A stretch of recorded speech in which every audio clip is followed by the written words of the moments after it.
Hello दोस्तों, मैं मुकेश कुमार एक बार फिर से आपके अपने एम के स्टडी पॉइंट यूट्यूब चैनल में स्वागत करता हूं। दोस्तों, आज हम इलेक्ट्रिशियन थ्योरी का चुंबकत्व एवं विद्युत चुंबकत्व वाला चैप्टर के महत्वपूर्ण 20 क्वेश्चन करेंगे विथ सॉल्यूशन के साथ। दोस्तों, इससे पहले हम सेल एवं बैटरी चैप्टर कर चुके हैं। अगर वो आपने अभी तक नहीं देखा तो डिस्क्रिप्शन में लिंक दे रखा है, प्लीज़ आप वो वीडियो देखिए। तो चलिए शुरू करते हैं आज का पहला क्वेश्चन। पहला क्वेश्चन है, सभी प्रेरण प्रकार के ट्रांसड्यूसर निम्नलिखित पर आधारित हैं। ऑप्शन ए फैराडे नियम, बी फेरेंटी प्रभाव, सी थॉमसन प्रभाव, डी पेल्टियर प्रभाव। तो दोस्तों, जो प्रेरण प्रकार के ट्रांसड्यूसर होते हैं वो फैराडे नियम पर आधारित होते हैं। दोस्तों, जब किसी परिपथ से संबंधित जो चुंबकीय फ्लक्स है उसमें परिवर्तन होने पर परिपथ में ईएमएफ उत्पन्न होता है, यानी चुंबकीय क्षेत्र में परिवर्तन या चुंबकीय फ्लक्स में परिवर्तन होने से ईएमएफ उत्पन्न होता है। आगे देखते हैं question number 2।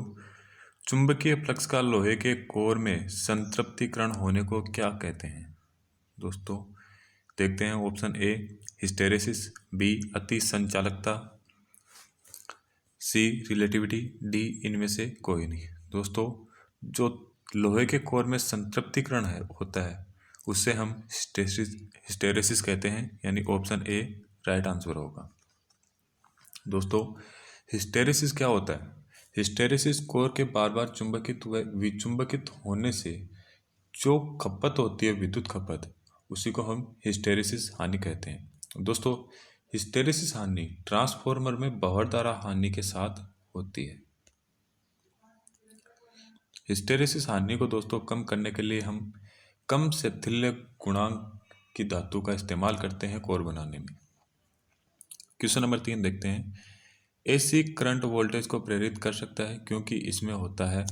AC current voltage को प्रेरित कर सकता है क्योंकि इसमें होता है। ऑप्शन ए प्रबलतम चुंबकीय क्षेत्र, बी परिवर्ती चुंबकीय क्षेत्र, सी स्थिर चुंबकीय क्षेत्र, डी उपयुक्त सभी। दोस्तों, एसी करंट वोल्टेज को प्रेरित कर सकता है क्योंकि इसमें परिवर्ती चुंबकीय क्षेत्र होता है। Option B is correct answer.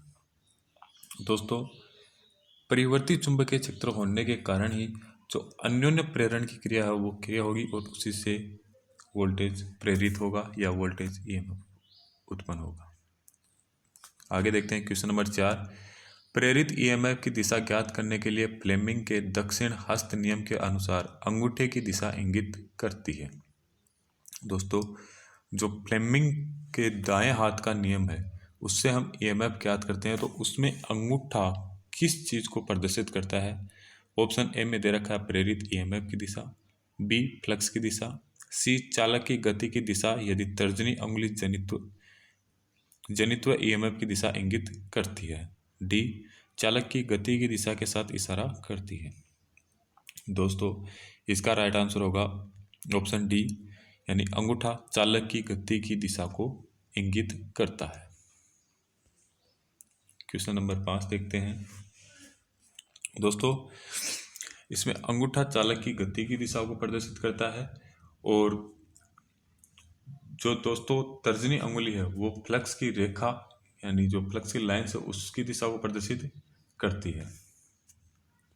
आगे देखते हैं दोस्तों क्वेश्चन नंबर 5। जब एक चालक में धारा बढ़ती है तो लेंज का नियम बताता है कि स्वप्रेरित वोल्टता, ऑप्शन ए धारा की मात्रा को बढ़ाने की ओर प्रवृत्ति रखेगा, बी बढ़ने वाली धारा को सहायता करेगा, सी बढ़ने वाली धारा के विपरीत धारा उत्पन्न करेगा, डी प्रयुक्त वोल्टता को सहायता करेगा। दोस्तों, जब चालक में धारा बढ़ती है तो लेंज का नियम कहता है कि बढ़ने वाली धारा के जो विपरीत धारा उत्पन्न करेगा। दोस्तों, ये नियम लेंज ने, इसका ऑप्शन सी राइट आंसर होगा। दोस्तों, लेंज ने ये नियम सन 1833 ईस्वी में दिए थे। लेंज का पूरा नाम हिनरिक लेंज है, याद रखना दोस्तों। और लेंज ने नियम बताया था कि चालक में जिस कारण से धारा उत्पन्न होती है, उत्पन्न धारा उसी का विरोध करती है, यानी जिस कारण से वो उत्पन्न होगी वह उसी का विरोध करेगी जिसके कारण वो उत्पन्न हुई है। क्वेश्चन नंबर 6 देखते हैं। धारावाही कुंडली में ऊर्जा निम्नलिखित रूप में संग्रहित होती है। यानी एक कुंडली है, उसमें ऊर्जा किस रूप में संग्रहित होती है? ऑप्शन ए विद्युत क्षेत्र, बी चुंबकीय क्षेत्र, सी दाब, डी प्राविद्युत शक्ति। दोस्तों, जो कुंडली है उसमें ऊर्जा है वो चुंबकीय क्षेत्र के रूप में संग्रहित होती है। चुंबकीय क्षेत्र, option number B right answer. Question number 7 है। लोहे के क्रोड वाले सोलेनोइड की आकर्षण शक्ति होती है। जो लोहे का क्रोड होता है उसकी आकर्षण शक्ति कितनी होती है? ऑप्शन ए वायु के क्रोड वाले सोलेनोइड से कम, बी वायु के क्रोड वाले सोलेनोइड से अधिक, सी वायु के क्रोड वाले सोलेनोइड के बराबर, डी नन ऑफ दीज यानी इनमें से कोई नहीं। दोस्तों, इसमें हमें यह बताना है कि जो लोहे के क्रोड वाले सोलेनोइड है उसकी आकर्षण शक्ति वायु के क्रोड वाले सोलेनोइड से कम होती है, उसके बराबर होती है या उसके अधिक होती है। तो दोस्तों, इसका राइट आंसर होगा बी, यानी कि जो लोहे के क्रोड वाला सोलेनोइड है उसकी आकर्षण शक्ति वायु के क्रोड वाले सोलेनोइड से अधिक होती है। Option B is correct answer. आगे देखते हैं क्वेश्चन नंबर 8। चुंबकीय फ्लक्स की यूनिट है A weber, B coulomb, C maxwell, D ampere worth. Ampere worth या एम्पियर टर्न। दोस्तों, क्वेश्चन नंबर 8 का राइट आंसर होगा ऑप्शन ए वेबर। दोस्तों, इसके साथ ही ध्यान रखना है कि चुंबकीय फ्लक्स की मैक्सवेल भी यूनिट होती है, वेबर एसआई यूनिट होती है। दोस्तों, एक मैक्सवेल में यानी एक लाइन में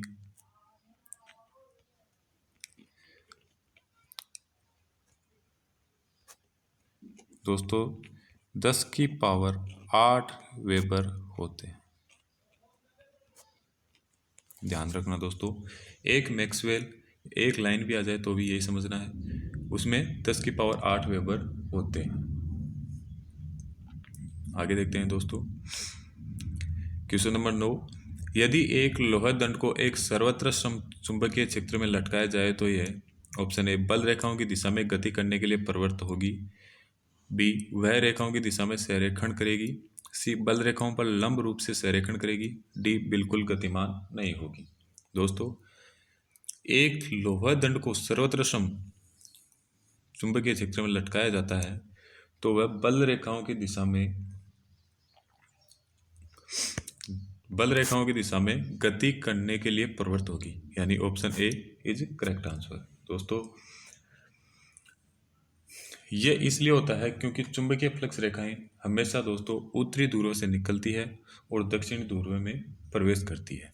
ये चुंबक के बाहर और चुंबक के अंदर दोस्तों दक्षिणी ध्रुव से उत्तरी ध्रुव की ओर चुंबकीय बल रेखाएं गति करती है। आगे देखते हैं क्वेश्चन नंबर 10 से। किसी चालक को जब चुंबकीय क्षेत्र में घुमाया जाता है तब, दोस्तों अगर हम किसी चुंबकीय क्षेत्र में किसी चालक तार को घुमाएंगे तब क्या होता है? ऑप्शन ए ऊष्मा उत्पन्न होती है, बी वोल्टेज बनती है, सी चुंबकीय क्षेत्र में वृद्धि होती है, डी चुंबकीय क्षेत्र में ह्रास होता है। दोस्तों, अगर हम चालक को किसी चुंबकीय क्षेत्र में घुमाते हैं तो वोल्टेज बनती है, यानी option B is correct answer. दोस्तों, फेराडे के नियमानुसार दोस्तों जब किसी चालक को हम किसी चुंबकीय क्षेत्र में रखते हैं तो चालक है वो फ्लक्स को काटता है, जिसके कारण दोस्तों ईएमएफ उत्पन्न होती है। दोस्तों, प्रेरित जो ईएमएफ का मान है वो वर्तनों की संख्या तथा कुंडली में ग्रंथित जो फ्लक्स की दर है उसके गुणनफल के समानुपाती होता है, यानी E बराबर NDI/dt, ये इसका सूत्र होता है। क्वेश्चन नंबर 11 देखते हैं। विद्युत चुंबक में चुंबक की सामर्थ्य परिवर्तित की जा सकती है। विद्युत चुंबक है उसमें जो चुंबक की क्षमता है उसको हम परिवर्तित कैसे कर सकते हैं? ऑप्शन ए केवल करंट में परिवर्तन द्वारा, बी केवल वाइंडिंग में टर्नों में परिवर्तन द्वारा, ऑप्शन सी या तो करंट में परिवर्तन द्वारा या वाइंडिंग के टर्नों में परिवर्तन द्वारा, ऑप्शन डी केवल वोल्टेज में परिवर्तन द्वारा। दोस्तों, विद्युत चुंबक में जो चुंबक सामर्थ्य है वो करंट में परिवर्तन से भी होता है, यानी करंट कम करेंगे तो कम होगा, ज़्यादा करेंगे तो ज़्यादा होगा। और वाइंडिंग में टर्नों में परिवर्तन से भी परिवर्तित होता है, यानी option C is correct answer, या तो करंट में परिवर्तन द्वारा या वाइंडिंग के टर्नों में परिवर्तन द्वारा। दोस्तों इसका सूत्र होता है H बराबर μ0 μr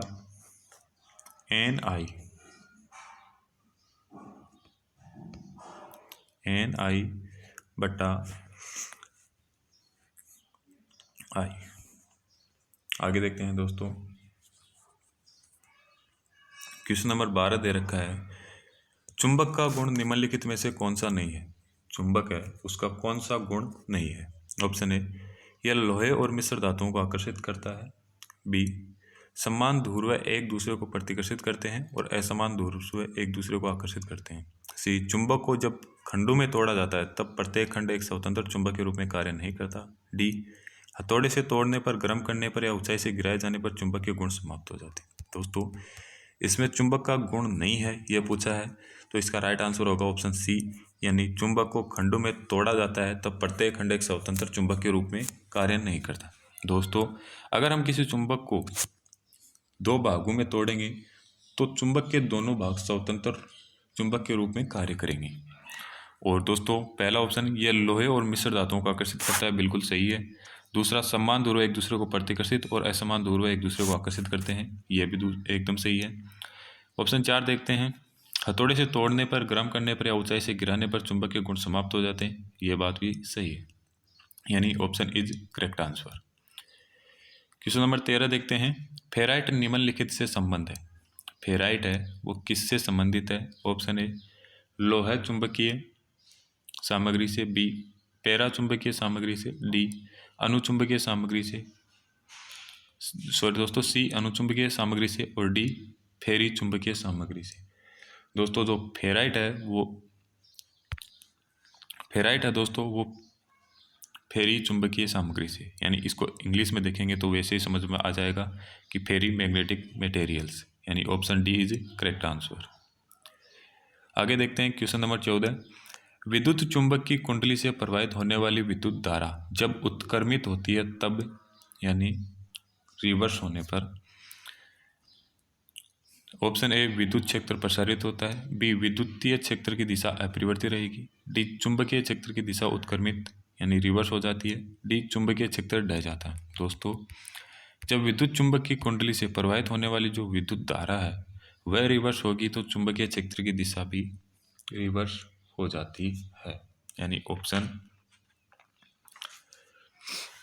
सी इसका करेक्ट आंसर होगा। चुंबकीय क्षेत्र की दिशा उत्क्रमित या रिवर्स हो जाती है। आगे देखते हैं दोस्तों, क्वेश्चन नंबर 15, एक चुंबक के भीतर चुंबकीय क्षेत्र की दिशा होगी। चुंबक के भीतर दोस्तों जो चुंबकीय क्षेत्र की दिशा होती है वो क्या होगी। ऑप्शन ए, दक्षिण से उत्तर।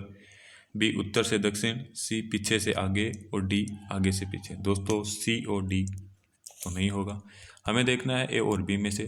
तो चुंबक के अंदर पूछा है, चुंबक के भीतर यानी उसके अंदर पूछा है, तो दोस्तों अंदर जैसा ही मैंने पहले बताया था दक्षिण से उत्तर की तरफ, और चुंबक के बाहर उत्तर से दक्षिण की तरफ, यानी इसका राइट आंसर होगा ऑप्शन ए, दक्षिण से उत्तर। क्वेश्चन नंबर 16 देखते हैं, चुंबकीय परिपथ में पारगम्यता परमियंस विद्युत परिपथ के किस गुण के जैसी है। जो पारगम्यता है चुंबकीय परिपथ में वो विद्युत परिपथ के किस गुण के जैसी है। ए, ऑप्शन ए, धारा घनत्व है। बी, प्रतिरोध। सी, चालकत्व। डी, विशिष्ट प्रतिरोध। दोस्तों जो पारगम्यता है वो विद्युतीय परिपथ की परिपथ के चालकत्व यानी कंडक्टेंस के समानुपाती तो नहीं कह सकते लेकिन उसके जैसा ही गुण है। क्वेश्चन नंबर 17 देखते हैं, शक्ति गुणांक मीटर में स्थिर कुंडली और चल कुंडली कैसे जुड़ी होती है। जो शक्ति गुणांक या पावर फैक्टर मीटर है उसमें स्थिर कुंडली और चल कुंडली कैसे जुड़ी होती है। ऑप्शन ए, स्थिर कॉइल सप्लाई के एक्रॉस जुड़ी होती है। ऑप्शन बी, स्थिर कॉइल सप्लाई के सीरीज में जुड़ी होती है। ऑप्शन सी, चल कॉइल है वो सप्लाई के सीरीज में जुड़ी होती है। ऑप्शन डी, प्रेरकत्व तथा प्रतिरोध स्थिर कॉइल के सीरीज में जुड़े होते हैं। दोस्तों जो पावर फैक्टर मीटर है उसमें स्थिर कुंडली और चल कुंडली वो दोस्तों जुड़े होते हैं। स्थिर कुंडली जो धारा कॉइल होती है वो सप्लाई की सीरीज में जुड़ी होती है, और जो चल कुंडली होती है जिसको हम प्रेशर कॉइल भी कहते हैं या वोल्टेज कॉइल भी कहते हैं, वो दोस्तों सप्लाई के समांतर में जुड़ी होती है। यानी इसका राइट आंसर होगा option B is correct answer. स्थिर कोइल सप्लाई के सीरीज क्रम में। स्थिर कोइल को दोस्तों धारा कोइल भी कहते हैं। आगे देखते हैं क्वेश्चन नंबर 18। फ्लेमिंग के बाएं हाथ का नियम प्रयुक्त करते समय निम्न में से कौन सही संकेत इंगित करता है? ऑप्शन ए अंगूठा गति को, तर्जनी धारा को, मध्य उंगली चुंबकीय को। बी अंगूठा चुंबकीय क्षेत्र, तर्जनी गति, मध्य उंगली धारा। सी अंगूठा गति, तर्जनी चुंबकीय क्षेत्र, मध्य उंगली धारा। डी अंगूठा धारा, तर्जनी गति, मध्य उंगली चुंबकीय क्षेत्र। दोस्तों मैंने इससे पहले वाले क्वेश्चन में भी आपको बताया था कि अंगूठा गति को प्रदर्शित करता है, तर्जनी है वो चुंबकीय क्षेत्र को, और मध्य उंगली वो धारा को प्रदर्शित करती है। यानी option C is correct answer. अंगूठा गति को, तर्जनी चुंबकीय क्षेत्र को और मध्य उंगली धारा को। क्वेश्चन नंबर 19 देखते हैं। फ्लेमिंग वाम हस्त नियम देता है। फ्लेमिंग के लेफ्ट हैंड रूल से हम क्या ज्ञात करते हैं? ऑप्शन ए चालक की गति की दिशा, बी चालक में जनित विद्युत वाहक बल की दिशा, सी विद्युत चुंबकीय बल की दिशा, डी इनमें से कोई नहीं। दोस्तों फ्लेमिंग वाम हस्त नियम से हम चालक में उत्पन्न या जनरेटेड ईएमएफ की दिशा ज्ञात करने के लिए काम में लेते हैं। यानी option B is correct answer. चालक में जनित विद्युत वाहक बल की दिशा, ये दोस्तों इसका राइट आंसर होगा। क्वेश्चन नंबर 20 देखते हैं। हिस्टेरेसिस चुंबकीय परिपथ में ऐसी परिघटना है जिसके द्वारा, हिस्टेरेसिस है वो चुंबकीय परिपथ में ऐसी परिघटना है जिसके द्वारा ऑप्शन ए एच है वो बी से पश्चगामी रह जाता है, बी एच से पश्चगामी रह जाता है, सी बी और एच हमेशा समान रहते हैं, और डी नियत अभिवाह स्थापित किया जाता है। दोस्तों हिस्टेरेसिस चुंबकीय परिपथ में ऐसी परिघटना होने पर बी एच से पश्चगामी रह जाता है। Option B is correct answer. B lags behind H, यानी बी एच से पश्चगामी रह जाता है। दोस्तों ये थे आज के 20 महत्वपूर्ण क्वेश्चन। अगर आपको वीडियो पसंद आए तो लाइक कीजिए, शेयर कीजिए, एंड आप चैनल पर नए हो तो प्लीज़ चैनल को सब्सक्राइब कर लीजिएगा। दोस्तों इसी तरह से सपोर्ट करते रहिए, और thanks for watching the video देखने के लिए धन्यवाद दोस्तों। वीडियो को लाइक, शेयर एंड सब्सक्राइब जरूर करना।